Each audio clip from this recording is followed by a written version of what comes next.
You ask Tiger to calculate. This deals with finding the midpoint between 2 points. The midpoint between the 2 points is -19, -61.5. Let's solve it step by step. Plot the 2 points and calculate the midpoint using the formula. The coordinates of point 1 are x1 equals -20, y1 equals -56.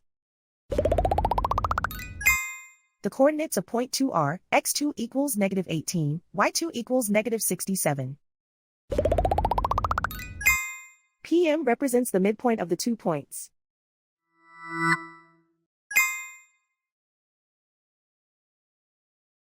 Use the x values in the midpoint formula to find the midpoints x. x1 equals -20. x2 equals -18. Simplify the arithmetic.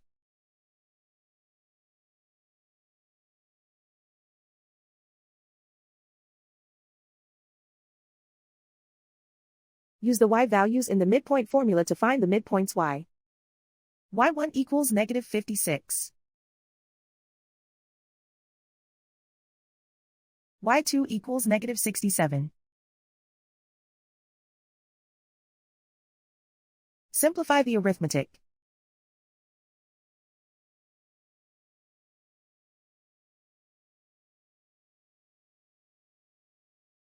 And so, the midpoint is -19, -61.5.